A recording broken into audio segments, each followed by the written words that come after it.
Hello, my lovely students. So let's get started with 7.5 part 1. Yes, this is a new exercise that we're going to start for integrals class. One of the many most important exercise. Let's firstly understand about your partial fraction. So whenever we have the integral in the form of px upon qx, where px is less than qx, that means we can use this formulas, that is px plus q upon x minus a x minus b. अब देखो यहाँ पे x की power क्या है 1 है, यहाँ पे x की पावर क्या है 2 है, तो px जो बेसिकली ऊपर वाला है वो छोटा हो गया नीचे वाले से, that is a first bracket plus b second bracket, px plus q upon x minus A का होल स्क्वायर. अब इसमें क्या कर सकते हैं बच्चा, इसमें बहुत सिंपल सा क्वेश्चन है मेरे पास, a upon x minus A plus B upon x minus A का होल स्क्वायर. अब ये तीन आ गए तो a प्लस बी प्लस सी वाला हो गया. अब देखो यहाँ पे स्क्वायर भी है, यहाँ पे एक्स माइनस बी भी आ गया, तो पहले क्या होगा, पहले a upon x minus A आया, फिर plus B upon x minus A का होल स्क्वायर आया, plus C upon x minus B जो मेरा आखिरी वाला था वो आ गया. Similarly for this it would be, देखो यहाँ पे ना x square plus B x है, it's in a form of full quadratic general equation. So x A upon first ये तो wind up plus B x plus सी आता है इस वाले के लिए. ठीक है, ये कैसे हम यूज़ करेंगे क्वेश्चन में, that is what I am going to teach you. And now class, what if अगर P x equals upon Q x हो, वेयर जो क्यू एक्स हो वो less than equals to P x हो, मतलब कि डिग्री या तो सेम हो ऊपर नीचे वाले की, या फिर ऊपर वाला जो है इसकी डिग्री ज़्यादा हो, then we are going to use long division and then with the help of that we are going to solve the question. That we can see when the question is going to come. Right now I am just going to give you one simple question, how we can solve this, how we can do this integral with the help of partial fraction formulas that we have. I don't want to confuse it much, that's why I have not taken that part also. Okay, so बाद में हम अपना partial fraction वाला part भी ले लेंगे. So right now it is your integral 3x minus 1 upon sorry class, just give me a gap.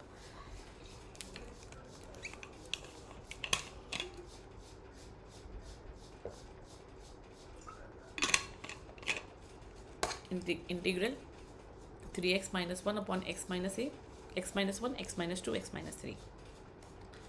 यहाँ पे अलग अलग है तीनों, सो 3x minus 1, x minus 1, x minus 2, x minus 3 will be a upon x minus 1 plus b upon x minus 2 plus c upon x minus 3.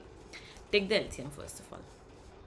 So 3x minus 1 upon x minus 1, x minus 2, x minus 3 is equals to a. अब ये दोनों यहाँ पे आएंगे, LCM लेते x minus 2, x minus 3 plus b यहाँ पे क्या आएगा x minus 1, x minus 3 plus c x minus 1, x minus 2. Correct है.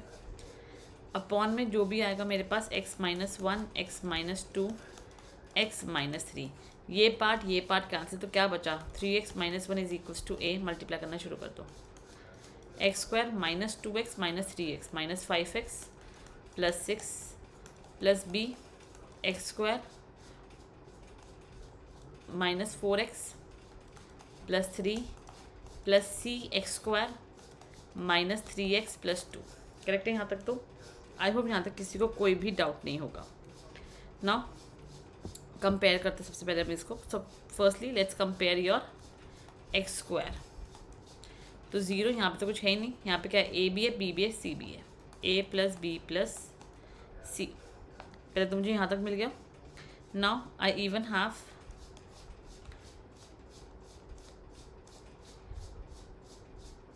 Compare your x. इसी मैंने एक्स कंपेयर किया, it would be 3 equals to minus 5a minus 4b minus 3c. then compare the constant part, that is minus 1 is equals to 6a plus 3b plus 2c. so we just got till here right now. So now class, we can just put different values of x if we want, or we can just simplify like this. We got 3 equations, we have 3 variables, we can simplify it to obtain the answer. So from here I can just write simply a equals to minus b minus c. So 3 equals to minus तो बाहर आ जाएगा. सो 5b plus यहाँ पे कितना आएगा मेरे पास 5c minus 4b minus 3c. So 3 is equals to कितना आएगा यहाँ से b और यहाँ से कितना आ जाएगा मेरे पास. It would be very simple, that is plus 2c. Similarly यहाँ पे पुट कर देता है. So -1 and that would be your -5. 5 into 6 is your 30. So -30b minus 30c plus 3b plus 2c -1 और यहाँ पे कितना बनेगा मेरे पास. It would be -27b minus 28c. That is 1 is equal to 27b plus 28c. Let's multiply this by also 27. So 27 into 3 is 81 is equal to 27b plus 27 into 2. That is basically equals to your 54c. Simplify करते हैं, यहाँ कर रही हूँ मैं इसको. 81 is equals to 27b plus 54c and 1 is equals to 27p plus 28c. So minus cancel. यहाँ पे कितना आने वाला है. So let's subtract this out firstly. So it's going to be your 626 and this part is going to be your 80. Okay, so something like this we can actually get the value of your a, b and c. It's quite simple to obtain such values. It would not be a major problem. This is one of the approach. इससे देखो normally ना I got a very long calculation and I can easily get the wrong answer also. So we have one more approach that we can follow. I can just delete all this. This is one of the approach that we used to follow in the old time, and now we have one more approach.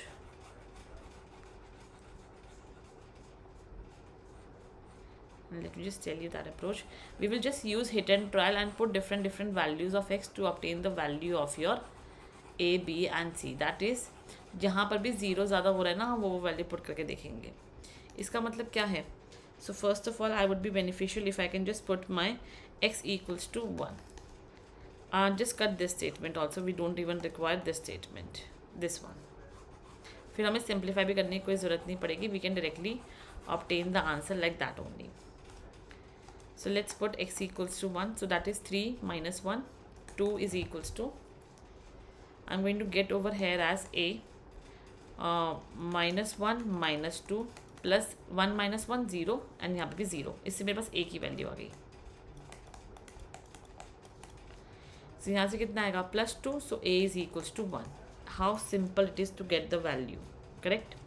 Simply put your x equals to 2 because 2 पे यहाँ पे 0 हो जाएगा ना. So 2 पे it would be 6 minus 1 5. ये 0 हो गया, ये भी 0 हो गया. यहाँ पे कितना आएगा b 2 minus 1 1 5 minus 2 minus 3 would be -1. So b मेरे पास कितना आया -5.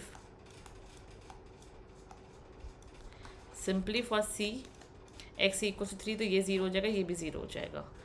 So 9 8 is equals to c 3 minus 1 2 3 minus 2 1. So 4 is the value of c. I got the value of a b c. कुछ नहीं करना है. अब उठा के ना यहाँ पे जब हम इंटीग्रल करेंगे तो यहाँ पे भी इंटीग्रल, यहाँ पे भी इंटीग्रल, यहाँ पे भी integral. So that is integral of 1 upon x minus 1 dx minus 5 integral of 1 upon x minus 2 dx plus 4 upon integral of 1 minus x3 dx. आपने देखा पहले मेरे पास वैल्यू बहुत वियर्ड आ रही थी and they were actually very confusing. So this is the easiest method for the approach and I always suggest this method only. Okay, that is more perfect. Plus c and yes, that is your answer. That's all for today. इतना ही करवाऊंगी because as you can see I'm not that well from a long time. So I need to take rest now. My body is getting very tired. Okay, so in the next class I'm going to explain you the more question. Right now just a hint how we can actually solve such questions. Thank you so much everyone. Meet you in the next class. Till then, bye bye, take care and study hard.